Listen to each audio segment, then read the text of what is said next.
مولاي صل وسلم دائما أبدا على حبيبك خير الخلق كلهم.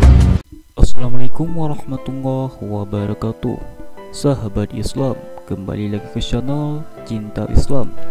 Pada video kali ini kita akan menceritakan kisah kagumnya setan kepada Syekh Abdul Qadir Al-Jailani. Namun sebelum lanjut, jangan lupa tekan tombol subscribe dan aktifkan lonceng notifikasinya. Dalam suatu kisah, ketika Syekh Abdul Qadir Al-Jailani lagi menyendiri, beliau dikagetkan dengan datangnya sebuah cahaya besar yang memenuhi penjuru langit. Lalu bayangan itu datang dan memanggil beliau, "Wahai Abdul Qadir, aku ini Tuhanmu, kamu adalah kekasihku. Aku akan meringankan syariat untukmu.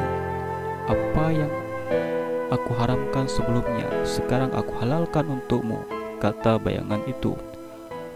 "Wahai yang terlaknat, pergilah kamu sekarang dari hadapanku.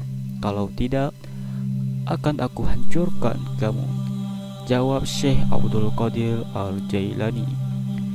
Begitulah setan menggoda para kekasihnya. Ia mengaku dirinya sebagai Tuhan agar Syekh Abdul Qadir Al-Jailani percaya dan mengikuti perintahnya. Namun Allah Subhanahu wa Ta'ala tidak membiarkan kekasihnya terjerumus ke dalam jalan yang salah. Setan diberikan kebebasan oleh Allah Subhanahu wa Ta'ala untuk menggoda manusia sebagai manifestasi keadilan kepada seluruh makhluknya.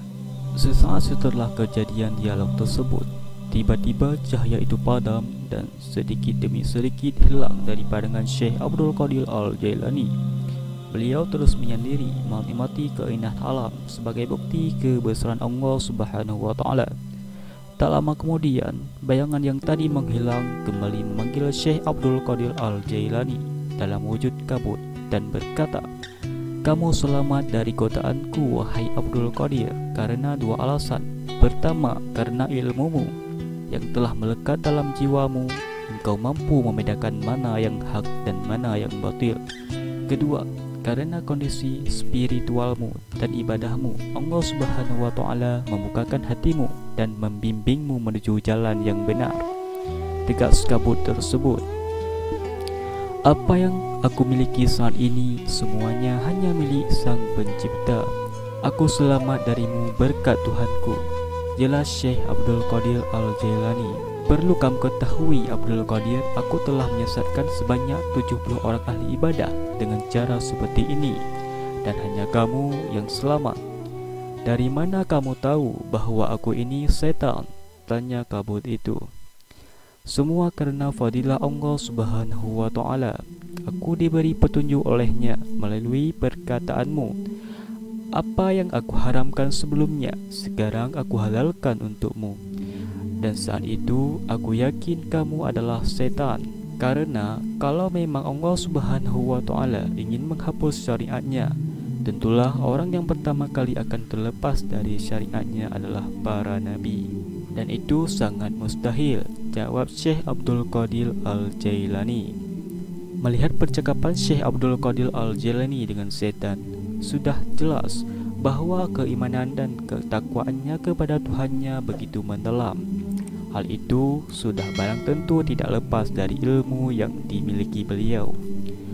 Begitu pentingnya ilmu, tak heran jika Rasulullah Shallallahu Alaihi Wasallam selalu memohon tambahan ilmu kepadanya.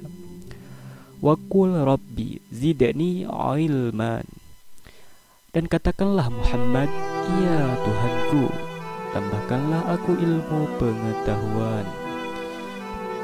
Ada hikmah menarik dari kisah ini, bahwa kita harus selalu menimba ilmu, karena dengan ilmu itu kita dapat selamat dari godaan setan. Perlu diingat bahwa setan tidak akan pernah berhenti menggoda manusia hingga hari kiamat.